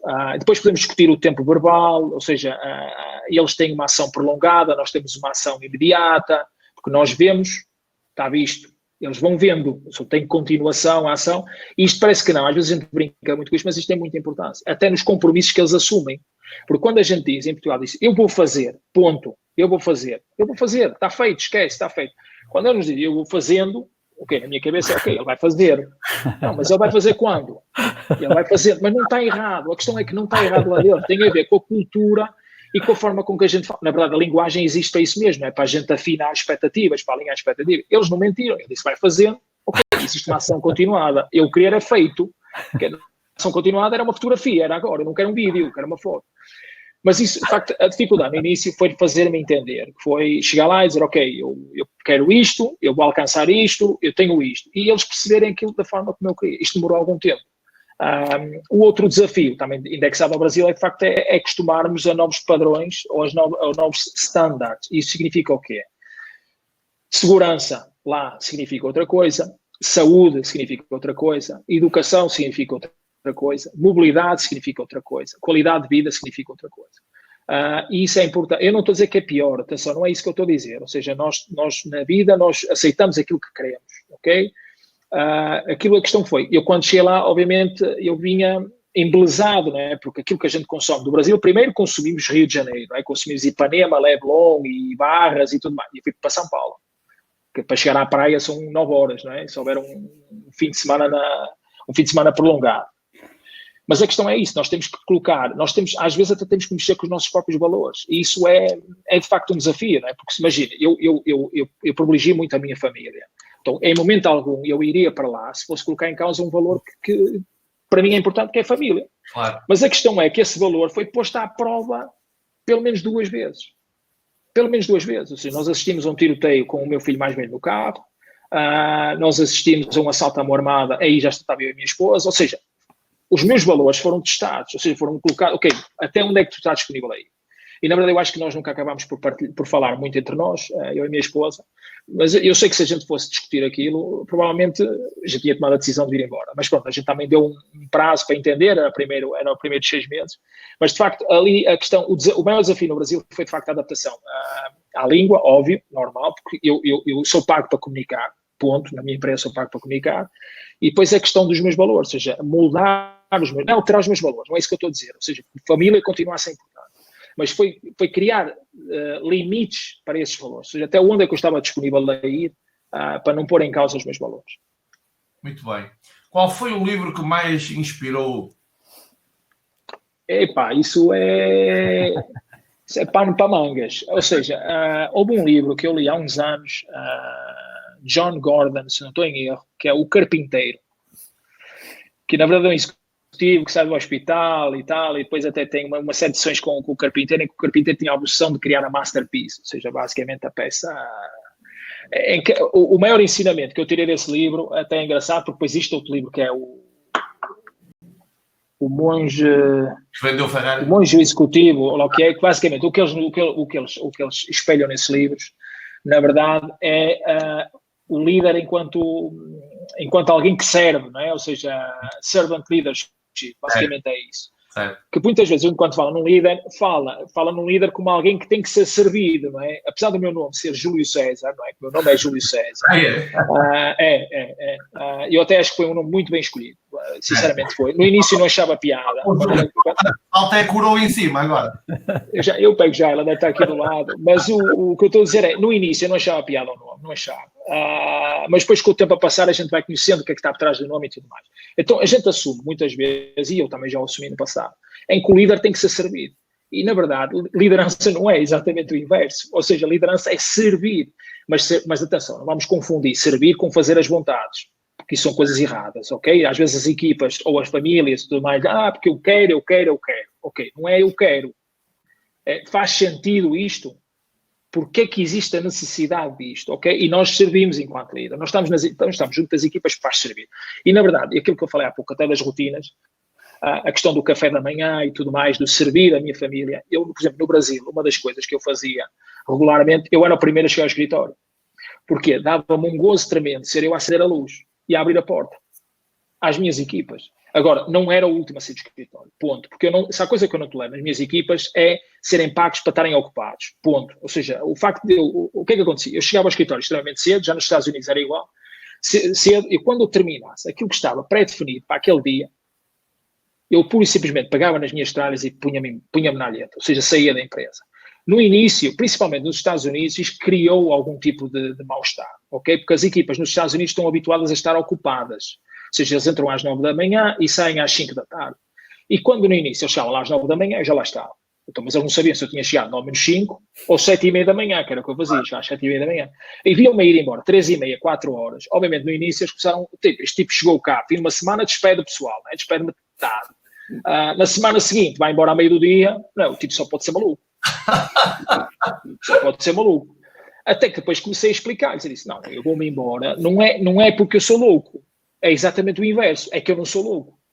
Porque é que eu vou estar aqui a queimar a pestana, olhar para o computador, a fazer de conta, não é? Falar sozinho, a ver vídeos no YouTube, ou lá o que é, quando eu posso ir embora, por exemplo, fazer a minha sessão de desporto, ou ir ler, ou estar com a minha família. No caso dos Estados Unidos, que eu saía, chegava a casa, a esposa tinha chegado com o menino, eu saía a fazer a minha corrida e depois voltava para casa. Ou seja, e é exatamente isto.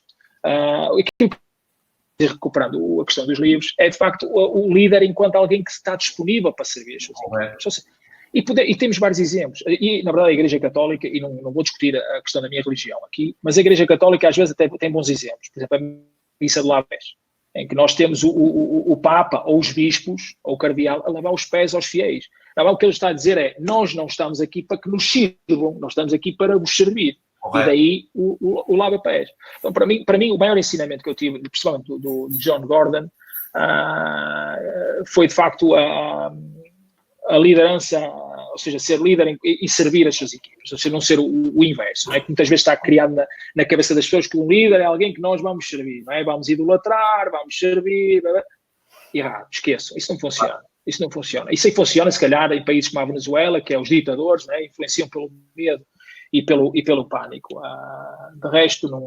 Mas pronto, mas esses são os livros assim que me saltam à vista. Depois existe um de Napoleon Hill, que é Atitude Mental Positiva, que é um livro fantástico, super fácil de ler, em que ele diz que a atitude mental positiva por si só vale 0, não é? Vale rolha, não é? Eu posso ser o mais positivo do mundo, mas se não faço nada, eu vou ser um positivo infeliz, não é? Um positivo, vegetal positivo, chamamos assim. Aquilo que ele depois fala é que existem 17 variáveis diferentes, como objetivos definidos, Ou seja, existe uma série de variáveis que ele adiciona, na verdade, o que ele faz depois é uma série de somas matemáticas. Para quê? Para que, de facto, esta atitude mental positiva possa capitalizar e possa transformar pessoas. Basicamente é isso. Ele fala, inclusive, da insatisfação inspiradora. Não é? Ou seja, tenho uma atitude mental positiva e tenho uma insatisfação inspiradora, eu posso mudar o mundo. Certo. Não é? Temos Isaac Newton, que, na verdade, ele estava insatisfeito porque a lei anterior que ele tinha não resolveu o problema dele. Então, como ele era um insatisfeito, inspirador e com uma atitude mental positiva, criou a lei dele. Basicamente é isto, ou seja, Napoleon Hill também é, e na verdade foi um escritor que estudou uma série de pessoas de elevado sucesso. Então, se eu tivesse que dar algum destaque, seriam de facto esses livros. Agora, há uma série de livros que eu tenho lido. O mais recente que eu li foi, acho que ele está aqui ao lado, deixa eu pegar aqui que é mais fácil, Brandon Burchard, que é um escritor norte-americano. Na verdade ele é muito fácil a leitura dele. Na verdade, que são os hábitos de alta performance. Eu tenho um livro todo brilhante e tudo mais, e basicamente ele tem aqui quase 500 páginas ou 400 páginas para dizer uma coisa: se quiseres alcançar a excelência, começa pelo hábito, ou seja, habitua-te, ou seja, treina, caminha como um campeão, pensa como um campeão, ou seja, basicamente ser o Cristiano Ronaldo. Certo. O que ele faz é tão simples quanto isto. Ou seja, o que ele diz é, obviamente ele diz, cria a necessidade e depois cria o hábito, e irás alcançar a elevada performance. Tem mais alguns livros, posso mostrar este? Não. Ui, esse é um espetáculo. É brilha. Eu tenho o poder daqui do nosso cara de Lino Cunha, e está na bucket list, que eu não consegui completar a leitura o mês passado. Outro livro brutal esse. Ok, mas depois há uma série de livros, na verdade, o que eu digo, depois tem livros muito, muito interessantes. Este acabei de ler no início do ano, e este é muito importante para quando a gente diz que não tem tempo, ou seja, 4 horas por semana, em que basicamente, obviamente, não podemos levar ao extremo aquilo que o time aqui fala, porque se vamos ao extremo acabamos despedidos, não é? Mas ele de facto, é brutal, ele ensina-nos a dizer uma coisa bastante importante, que nós às vezes esquecemos de fazer, que é utilizar mais vezes a palavra não. Correto.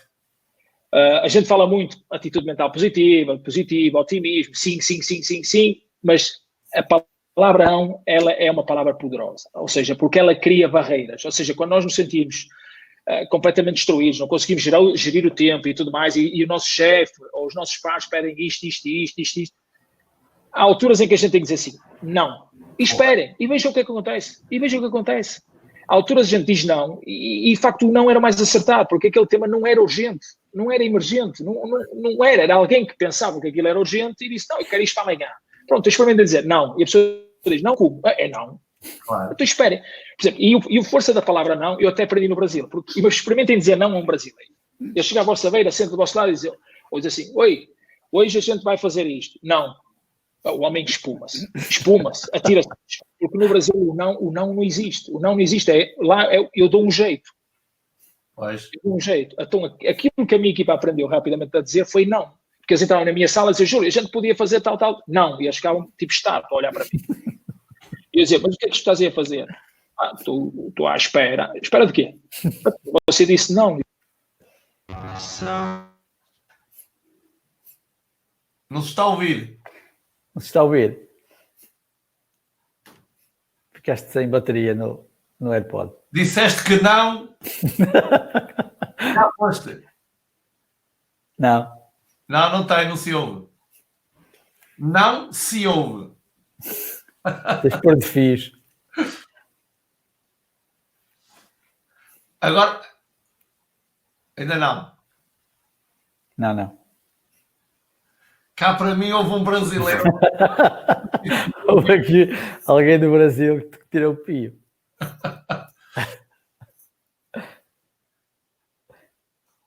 Muito bem. Ficaste sem... Bem, uma coisa é certa que eu noto no Júlio, que é uma frase que eu uma vez ouvi que dizia: grandes líderes são grandes leitores, que é, de repente fala-se com ele e vem uma catrefada de livros uns atrás dos outros, não é? É um e depois tem ali outro, ali aquele, e isso é uma coisa que se nota e que é frequente encontrar, não é? É verdade, senhor. Muito bem. Está. Ainda te estamos a ver. Exato.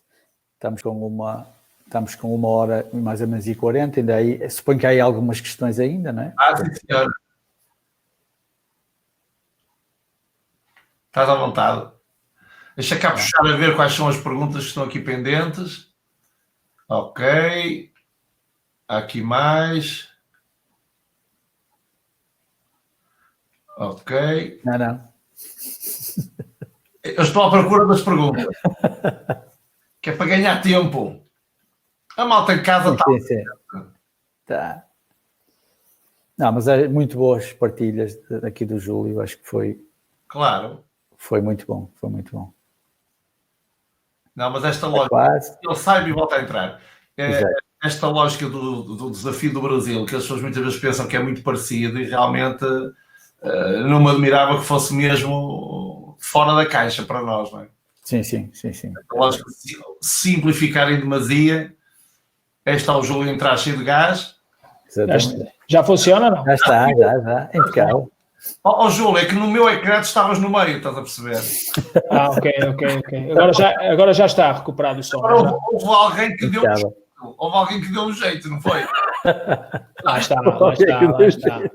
Mas pronto, mas a parte boa que a gente aprende também é estar sempre preparado para o que possa acontecer. Então, tinha aqui uns headphones já preparados caso os outros acabasse a bateria. Olha aqui, mais uma pergunta que uma pessoa faz, que é, para ti, quais são as palavras mais motivadoras para uma equipa?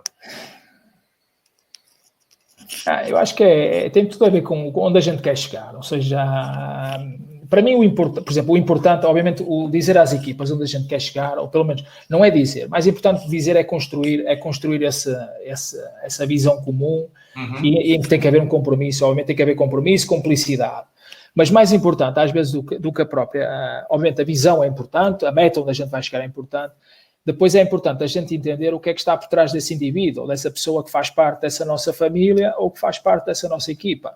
Eu recordo-me que eu tive um funcionário que era no Brasil, em que, a determinada altura, ele estava, de facto, com uma performance muito diferente dos demais, ou seja, uma performance muito atrás.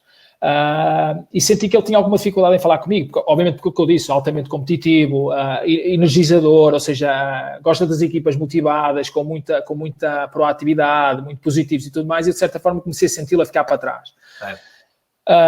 E a muito custo eu consegui-lhe arrancar que ele tinha um problema financeiro. Conclusão, ele até hoje é-me agradecido, ou seja, porquê? Porque depois nós montamos um plano de recuperação, e vamos ver com isso, não é um plano de recuperação financeira para ele, porque nós, enquanto empresa, não temos funcionado dessa forma.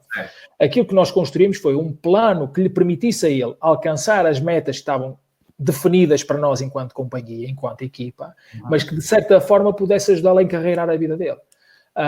E isso foi alcançado. Isso, para mim, é mais do que ter alcançado a liderança, é ter conseguido, de facto, que um amigo, um familiar, neste caso, um elemento da minha equipa, tenha, de facto, conseguido dar o salto necessário e deu-lhe a tranquilidade necessária para performar muito bem.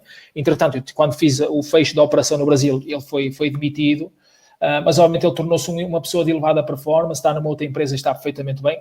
Na verdade, se há coisa que eu me sinto confortável e tranquilo é todas as pessoas, isto até parece meio louco, mas todas as pessoas que eu demiti no Brasil, ou no Brasil, na América Latina, que foram praticamente todas contratadas por mim, todas elas, ou quase todas, eu não consigo garantir com toda a certeza absoluta, mas a grande maioria delas estão em situação, pelo menos, ou igual ou melhor à que estavam antes. Ou seja, inclusive, eu tenho um que se tornou empreendedor, ou seja, o que mostra o trabalho que foi feito com essa pessoa. Essa pessoa foi contratada, não era sénior para a posição que eu contratei, era uma pessoa bastante júnior, precisava de ser treinada e alinhada e polida, mas o trabalho foi feito, foi uma pessoa que eu tive um gosto tremendo de trabalhar, foi uma pessoa com uma disponibilidade imensa para aceitar e para aprender, porque também se não tivermos disponibilidade para aprender não conseguimos. E quando eu lhe disse a ela, olha, nós vamos fechar o negócio, eu vou ter que fazer uma série de layoffs, ou seja, há muita gente que eu vou ter que despedir, mas há uma pessoa da minha confiança que eu gostava que ficasse até fechar a porta. E o que ele me disse foi, eu com você, eu vou até ao fim do mundo.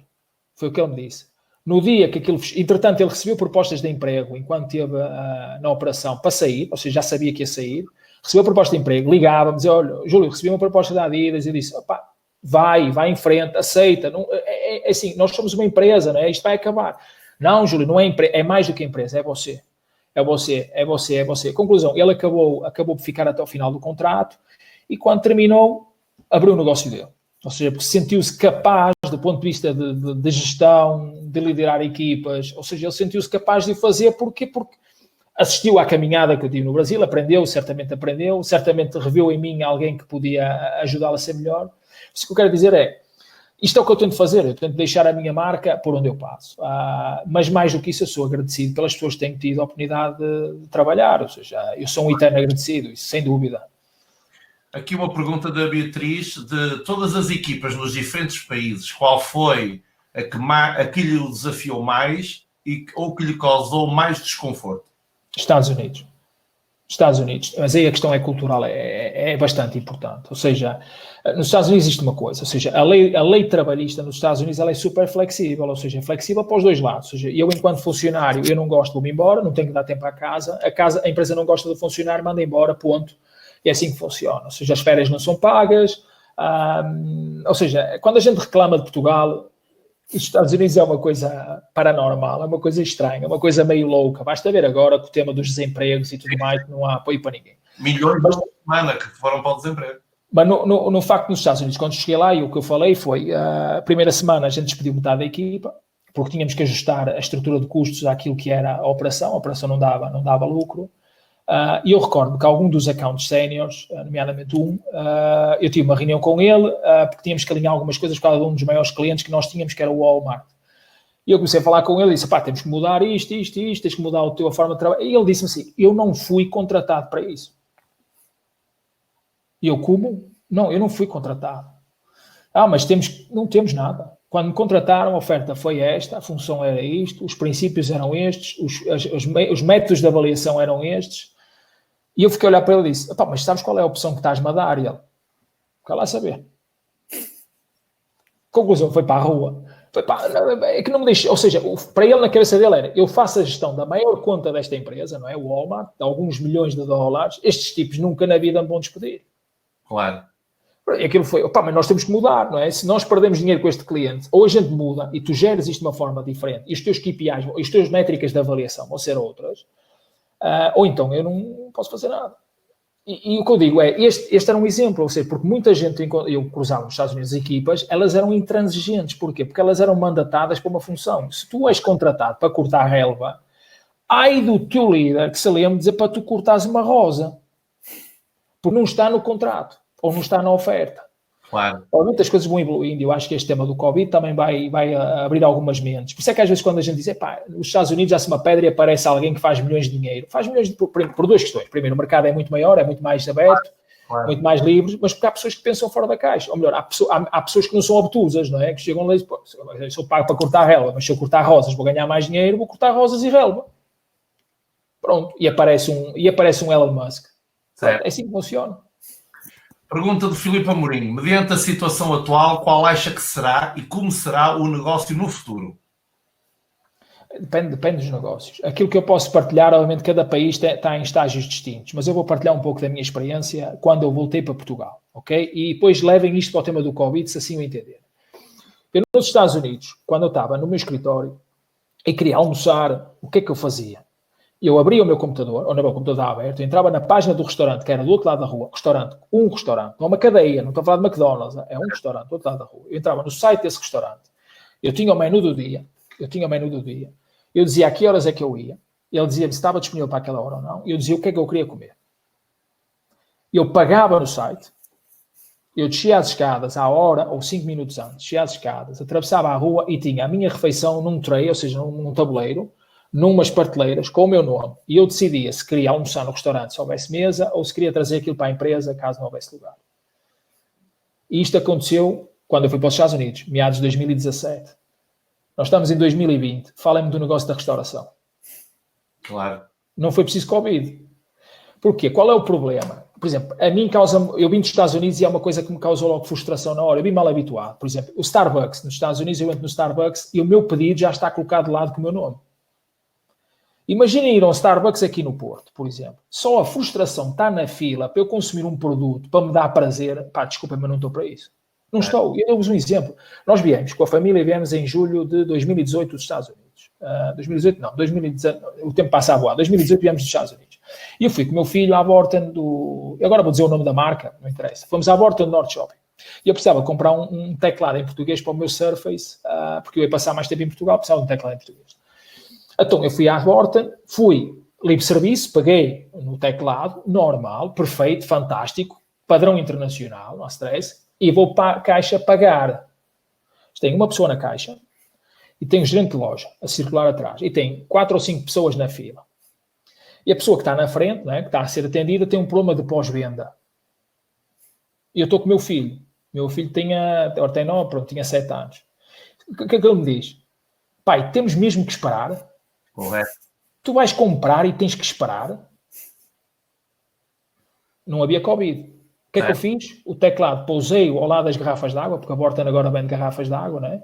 Pousei ao lado das garrafas de água e vim embora. E comprei online. Eu recebi no dia seguinte, eu recebi passado 2 dias, vá. O que eu quero dizer é, os negócios, obviamente, eles estão todos postos em causa. E o que eu posso dizer é, ok, nós podemos aqui arranjar 1000 e uma desculpas, mas vamos esquecer o Covid. Imagina que acontece alguma coisa com qualquer negócio nosso. Nós temos que reagir, nós temos que nos adaptar, ou seja, nós temos que construir o nosso futuro na nossa cabeça. É tão simples quanto, ok, eu tenho um negócio de restauração, isto aconteceu um Covid, aconteceu toda a gente, mas imagina que não é um Covid, imagina que acontece uma coisa qualquer que põe em causa o meu negócio, não é? Eu tenho um restaurante fantástico que é alicerçado no cozinheiro que eu tenho na cozinha, e ele morre de acidente de carro. Certo. Morreu o cozinheiro. O que é que eu faço? Fecho o meu restaurante? Não, vou contratar outro cozinheiro tão bom ou melhor. Pronto, eu resolvo o problema. Agora, aconteceu uma vez. O que acontece é, o negócio da restauração, como qualquer outro negócio, ele vai ter um momento pós-Covid. Nós temos que nos adaptar, pós-Covid, nós temos que nos adaptar, mas só vamos conseguir adaptar sabendo o que é que queremos. Ou seja, o que é que adianta dizer? Como é que eu vou para lá? Pronto, tu não sabes onde é para lá, não é? Olha, por exemplo, estamos a falar da TomTom, não é? Está aqui, além dos livros, tem aqui um GPS. Na verdade, se eu não sei o destino, para que é que eu quero um GPS? Claro. A questão aqui é, obviamente, estamos num momento muito difícil. Não há nitidez, não há claridade daquilo que será o futuro. É muito difícil para ver. Mas aquilo que a gente sabe é, independentemente das medidas que nós vamos ter, que vão ser transitórias, nós vamos criar novas rotinas, novos códigos de comportamento nas pessoas. Ou seja, eu não digo que nós vamos usar máscara para o resto da vida, mas eu vos garanto que vocês, daqui a 3 ou 4 anos, vão ter uma simples gripe ou uma simples constipação e vocês vão andar de máscara. Que é o que já fazem os sul-coreanos, é o que já fazem os japoneses, é o que já fazem os japoneses. Não é porque agora veio o Covid que eles andam de máscara, não. Quando eles têm algum sintoma de alguma infecção respiratória, eles já usam de forma proativa a máscara. Por exemplo, nós aprendemos isso nos Estados Unidos. Nós, a minha família. Por exemplo, quando alguém tem uma constipação aqui em casa, é hábito nós usarmos máscara. Ou seja, nós não tínhamos Covid, era o hábito. Temos um bebê, temos uma criança, é normalíssimo. Ou seja, há hábitos que vão prevalecer. Por exemplo, encomendar produtos online. As pessoas vão se habituar. E vão se habituar e vão ver que isto é tão fácil. Agora vai existir outra coisa, não é? Há quem preste serviço e há quem entregue mercadoria. Quem entregar mercadoria também só vai aparecer agora, depois desaparece. Certo. Eu há uns dias comprei 2 tinteiros, obviamente demorou, porque há uma demanda enorme de tinteiros, mas entregaram-me um, faturaram-me 2, cobraram-me 2. Quando chegou, recebo um, ligo para a entidade que me vendeu, atendeu o telefone, chapéu. Não é? Passar 3 dias lá, consegui falar com eles, pronto, demorou mais 2 semanas a chegar ao segundo tinteiro.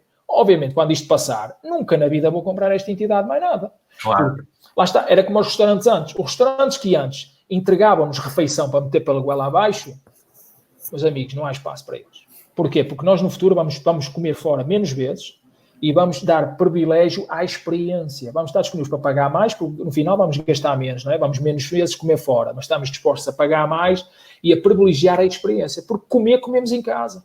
Comemos em casa. Esse negócio, como eu disse há bocado, ir a uma loja e estar à espera na fila, meus amigos, esqueça. Não há lugar para isso no futuro. Eu dei-vos o exemplo de 2017, um pequeno restaurante em Burlington, no estado de Massachusetts. Dei-vos o exemplo da Starbucks. Há uma série de exemplos. Por exemplo, a mim faz confusão, nós, em pleno século XXI, temos que andar com dinheiro para pagar seja o que for. Foi preciso vir um Covid para a gente começar a ter os pagamentos contactless. Júlio, tens as lojas da Apple, não é? Sim, a loja da Apple é Apple e muitas. Por exemplo, eu estive lá o ano passado no Thanksgiving, Black Friday, e a Macy's e outras department stores, eles iniciaram um projeto que é, eu enquanto consumidor, eu tenho o aplicativo do retalhista, com o meu cartão de crédito carregado, eu faço o scan das minhas calças eu pago e eu venho-me embora. Certo. Ou seja, imagina, eu, por exemplo, vou partilhar outro exemplo. Eu não compro na Zara. Não é que eu não gosto da roupa da Zara, não é isso. Eu não compro na Zara porque eu não estou disponível para comprar um par de calças, pegar neles em 5 minutos e estar 20 minutos ou 30 minutos na caixa para pagar. Não me cabe na cabeça.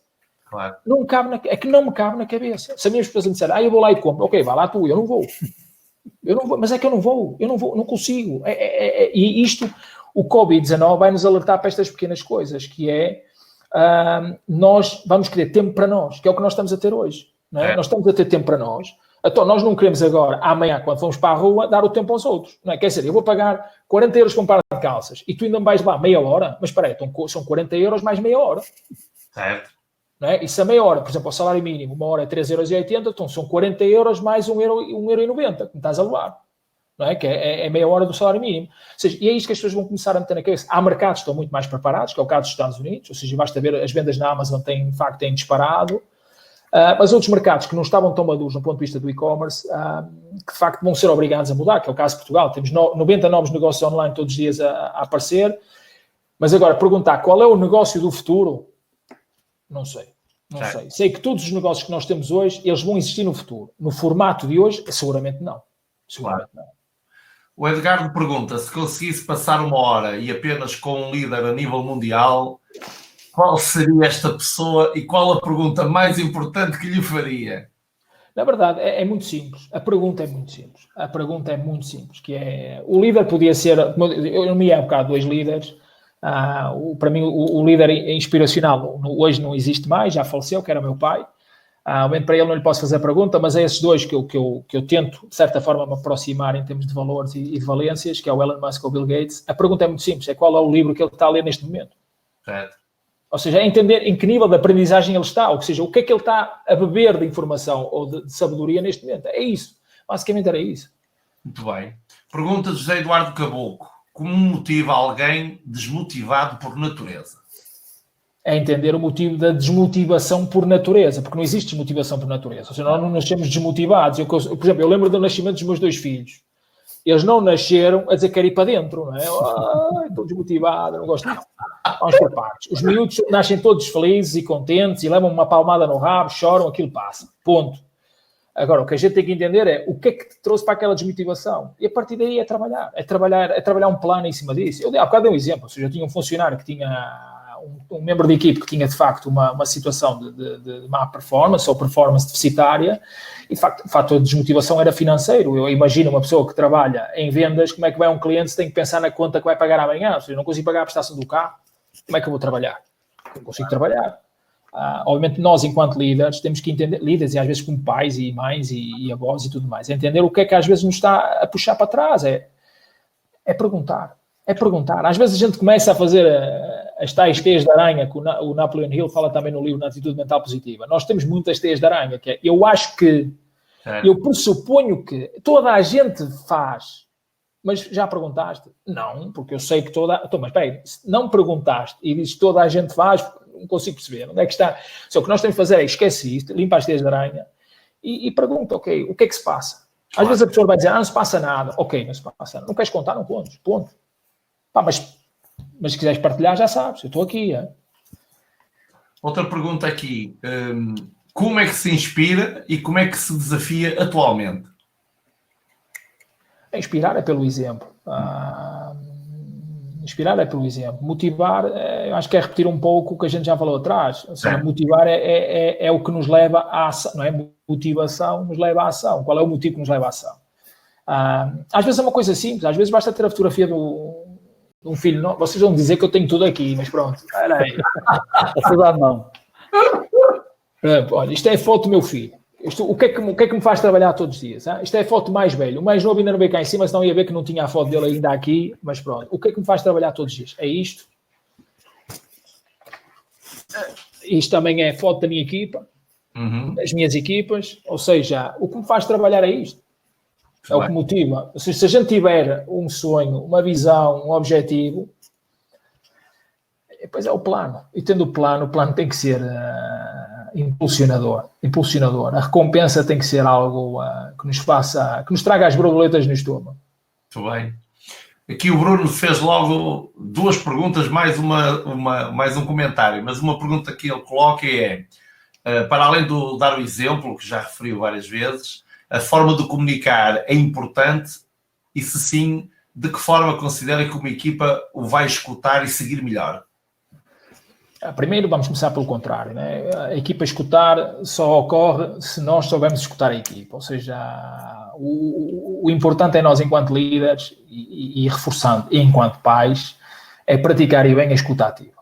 Ponto. Porque se nós não praticamos a escuta ativa, por muito que a gente fala, a gente não sabe o que é que está a dizer, ou pelo menos o receptor da mensagem não percebe nada do que a gente está a dizer. Não é? Porque se nós não soubermos escutar, podemos correr o erro de estar a falar coisas que não fazem sentido algum. Mas a forma como o líder tem que comunicar, em qualquer situação de crise, o que for, tem que ser sempre de forma confiante. E isto até aprendi também, o Adelino acabou há uns tempos até por reforçar um pouco, porque é assim, ou muitas coisas que o Adelino foi partilhando comigo, até que a gente teve a oportunidade de estar em algumas sessões, que acabei por pôr nome às coisas que eu fazia, ou seja, uma das coisas mais importantes, lá está, a confiança não é só na colocação de voz, ou seja, é a nossa postura aparente, que eu acho que falei isso há pouco, ou seja, falar com a equipa de uma curvada, não funciona, mesmo com os nossos filhos, quando eles são mais pequenos, o ideal, a melhor forma de falar com eles é nós baixarmos, mas mantermos a nossa postura enquanto confiantes. Não é uma postura autoritária, esqueçam lá o Júlio César, não é essa a questão. Mas é que de facto temos uma postura confiante, não só naquilo que falamos, na clarividência da mensagem que nós transmitimos, mas também na postura que nós apresentamos. Mas, obviamente, para sermos confiantes, temos que deter a informação necessária para sermos confiantes.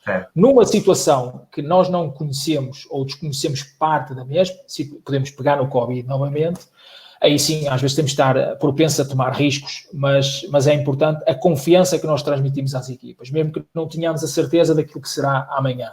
Mas o facto de sermos confiantes e termos confiantes que vamos conseguir e transmitir isto, obviamente facilita imenso. Muito bem. Última pergunta. Até que ponto, como líder, seguraria um colega de trabalho que estivesse com vontade de sair? Peço desculpa, fiquei meio perdido no meio. Até que ponto, como líder, seguraria um colega de trabalho que estivesse com vontade de sair? Vai depender da motivação que eu levo a sair, ou seja, depende muito daquilo que for o motivo. Ou seja, se a pessoa pode sair por mil e uma motivações, ou seja, porque tem um projeto novo, ou porque tem uma vontade imensa de fazer um ano sabático e dar a volta ao mundo. É muito difícil responder essa pergunta. A questão tem a ver exatamente com os motivos, mas a minha pergunta seria aquilo que eu falei há pouco, é perguntar, entender o que é que está por trás dessa decisão. Claro. Eu tive uma colaboradora que se despediu no 1º de Abril do ano passado. O 1 de Abril ligou, ou seja, April's Fool, Dia das Mentiras. Ligamos dos Estados Unidos e dizer, eu vou sair. E disse, peraí, Dia das Mentiras, estás a brincar comigo? Não, é sério, mas qual é o motivo? Não, apareceu um projeto maior, voltámos ao mesmo. Na empresa, nós temos um declínio no negócio, de 25% a 30% ao ano. Surgiu-lhe uma oportunidade, uma empresa que tem perspectivas de crescimento brutais, mais perto de casa, ou seja, as motivações dela, qual era? Mais tempo para ela, on top, ou seja, em cima disso era perspectivas de crescimento ou de negócio poder crescer muito mais do que o nosso. São questões válidas. Ou seja, claro. Muito bem. Eu gostaria de terminar primeiro para agradecer ao Júlio a disponibilidade e a forma como esteve aqui, e da minha parte despedir-me e deixar por fim as últimas palavras para o Jorge, e também aproveitar para me despedir de todas as pessoas que estiveram aqui presentes a assistir, e acredito que valeu a pena este investimento de tempo, porque saímos daqui mais ricos. Muito obrigado, Júlio. Obrigado eu pela oportunidade. E agora deixava, se calhar, as últimas palavras ao Jorge. Sim, para já agradecer também ao Dr. Adelino, portanto, a confiança que sempre deposita aqui na Academia de Liderança. Agradecer muito ao Júlio, portanto, ele criou aqui, digamos, entalou-me, porque ele subiu e muito a fasquia destes webinars, portanto, não há dúvida nenhuma. Parabéns, Júlio. Foi, aliás, deste muitas vezes o exemplo ou seja, do inspirar através do exemplo, que foi algo que foi pensado para este tema da Academia de Liderança, e portanto, não te pedi, nem foi pedido para tu citares esse nome, mas esse nome, ou seja, o facto de teres vindo aqui com muitos exemplos que encaixam exatamente naquilo que nós queremos até, digamos, fazer aqui na Academia de Liderança, porque a capacidade de ter um líder que pensa, comunica e age, digamos, de uma forma assertiva, como tu fizeste, né? Nós queremos aqui na Academia, através de melhores ferramentas de coaching, PNL, ajudar a construir exemplos humanos que mostrem que é possível liderar organizações, projetos, pessoas e até a própria vida pessoal através do exemplo e da aplicação de princípios e valores, que é algo que eu também reconheço e quero te dar os parabéns, e mesmo assim conseguir obter resultados. Porque se há coisas que nós precisamos, eu acho que é transversal até às famílias, às escolas e até aos países, é que haja líderes que consigam inspirar através do exemplo, da aplicação de princípios e valores e conseguir atingir resultados. Porque, infelizmente, as pessoas acham que só se consegue, às vezes, atingir resultados não aplicando valores, digamos, passando por cima de princípios e valores. Eu acho que é possível liderar e ter, digamos, esses princípios e valores. Eu quero te dar os parabéns e, mais uma vez, agradecer-te a presença. Não, obrigado eu pela oportunidade. Para mim também é uma novidade, atenção, já tínhamos falado disso. Se eu nunca tinha estado envolvido numa iniciativa destas, para mim foi, lá está, foi novidade, ou seja, espero ter contribuído, de certa forma, para quem esteve presente no webinar. E pronto, é isso, só me resta agradecer, basicamente é isso. Foi uma experiência fantástica, estarei disponível para outras mais, ou se surgir a oportunidade, terei todo o gosto. E é isso, e basicamente é isso. E desejar um excelente final de semana para todos vós, e esperar que isto passe rápido e que a gente volte a abraçar-se e a caminhar à vontade na rua e confraternizar. É isso mesmo. Se calhar fica aqui o convite já, que nós estamos, e como isto vai ficar gravado, estamos em período de confinamento, portanto, ou seja, nem sequer se podem fazer eventos públicos, portanto, por isso é que estamos a fazer webinars. Portanto, quando se puder fazer, digamos, um evento público com pessoas a assistir na plateia, nós faremos, se calhar, uma conferência destas, digamos, com a possibilidade das pessoas poderem conhecer e cumprimentar, porque eu acho que vamos perder, se calhar, um bocadinho nestes tempos essa parte do abraço e do cumprimento, mas seguramente que depois voltaremos e na primeira oportunidade vamos fazer isso em direto. Há uma frase que nós às vezes ouvimos e eu acho que se adapta muito a este contributo muito fantástico que o Júlio trouxe, que é há pessoas no mundo que vale a pena conhecer. E eu acho que hoje o Júlio mostrou que é uma dessas pessoas. Portanto, muito obrigado. Obrigado, eu. E um fantástico fim de semana para todos.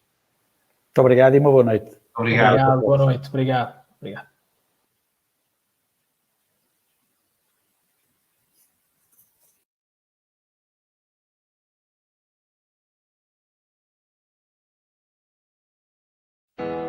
In the morning, I wake with that feeling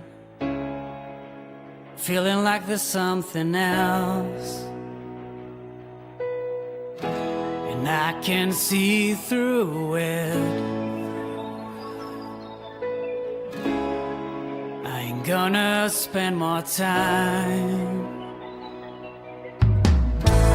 but when things just keep on turning to the wrong direction, you know just what to do. You gotta change your heart, there's no turn back now. It's your time to say, I have the power. Day by day, things keep on moving. Just gotta give them the right direction. Let your dreams be your goals. Let your life be your dream. But when things just keep on turning to the wrong direction, you know just what to do.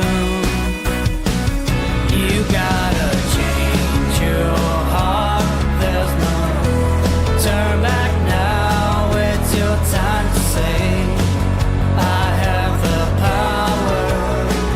You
there's no turn back now. It's your time to say, I have the power.